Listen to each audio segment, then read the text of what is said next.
আসসালামু আলাইকুম, welcome back to cooking Ninja Bangla. আজকে আপনাদের জন্য নিয়ে আসলাম বরিশালের অনেক ফেমাস একটা মাছের রেসিপি, কলা পাতায় মাছ ভাজি। এর জন্য এখানে আমি 6 পিস মাছ নিয়েছি এবং এর ভিতরে দিচ্ছি আদা রসুন বাটা, হলুদ গুঁড়া, মরিচ গুঁড়া, মরিচ গুঁড়াটা অবশ্যই স্বাদ মতো কিরকম ঝাল খেতে চান সেই অনুযায়ী, জিরার গুঁড়া, লবণ স্বাদ মতো,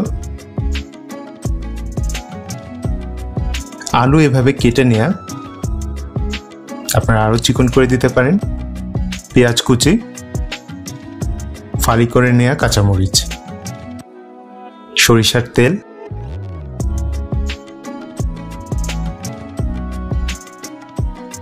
এবার মাছ এবং সমস্ত মশলাকে ভালোভাবে হাত দিয়ে মাখিয়ে নিতে হবে এবং চেষ্টা করবেন এটা হাত দিয়ে মাখাতে, কারণ হাতে মাখানো এবং চামচ দিয়ে বা স্প্যাচুলা দিয়ে মাখানোর ভিতরে অনেক তফাৎ। আর এই মাছটা ভালোভাবে মাখিয়ে নেওয়ার উপরেও কিন্তু অনেকটা টেস্টের ব্যাপার নির্ভর করে, সেজন্য চেষ্টা করবেন হাত দিয়ে ভালোভাবে মাখিয়ে নিতে।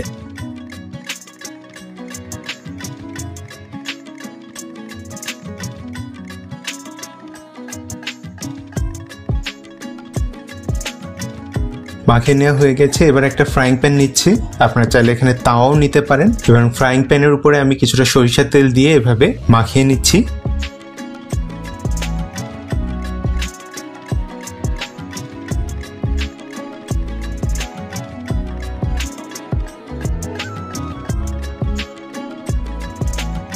এরপর এখানে আমি কলা পাতা নিচ্ছি, এই ফ্রাইং প্যানের উপরে বসিয়ে দিচ্ছি। কলা পাতাগুলোকে আগে আমি ভালো করে ধুয়ে শুকিয়ে নিয়েছি। এরপরে আমি এভাবে এখানে 3টা কলা পাতা আমি বিছিয়ে দিচ্ছি।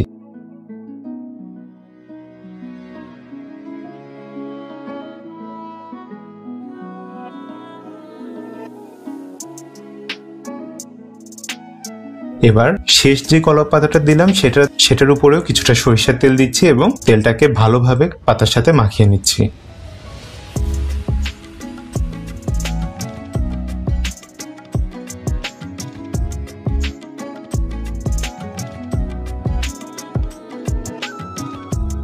এবার মাছগুলোকে এই পাতার উপরে বসিয়ে দিচ্ছি এবং ভালোভাবে সেট করে দিচ্ছি বলতে পারেন। প্রথমে মাছগুলোকে দিচ্ছি, মাছগুলোকে মাছ বরাবর রাখছি আমি।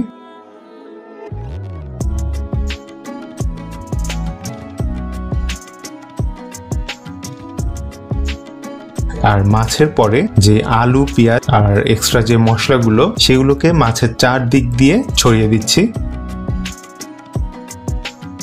আর চেষ্টা করবেন একটু চেপে চেপে দিতে, যাতে ফ্রাইং প্যানের তলা পর্যন্ত জিনিসটা ভালোভাবে টাচ করে। এবার উপরে দিচ্ছি কিছুটা সরিষার তেল। এবার ফ্রাইং প্যানের ঢাকনা দিয়ে এটাকে ঢেকে দিচ্ছি এবং চুলায় বসিয়ে দিচ্ছি।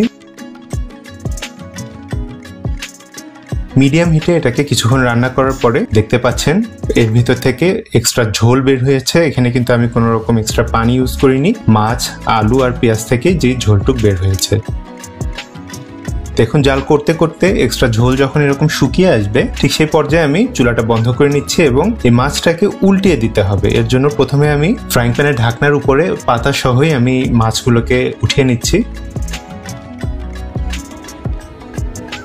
এবার সেই মাছের উপরে মানে উপর সাইড যেটা, সেই সাইডে আরো 2টা কলা পাতা দিয়ে দিচ্ছি এবং এই কলা পাতাগুলোও আমি একসাথেই পরিষ্কার করে রেখেছিলাম।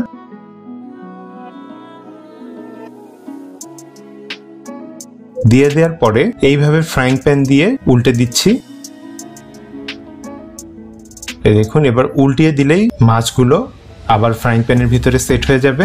আমার এখানে জায়গা স্বল্পতার জন্য আমি পুরোটা ক্লিয়ারলি দেখাতে পারিনি, কিন্তু আশা করি আপনারা বুঝতে পেরেছেন কিভাবে আমি করেছি কাজটা। আর এভাবে উপরের যেই পুড়ে যাওয়া পাতাটা সেটা আমি তুলে নিচ্ছি।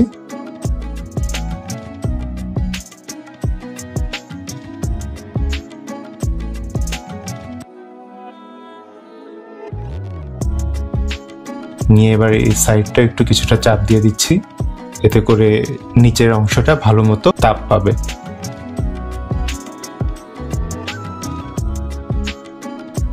আবারও ঢেকে দিয়ে কিছুক্ষণের জন্য ভেজে নিচ্ছি। আপনারা দেখে বুঝতে পারবেন হয়ে গেছে কিনা। আলুটা সিদ্ধ হয়ে গেলেই রান্না কমপ্লিট হয়ে যাবে।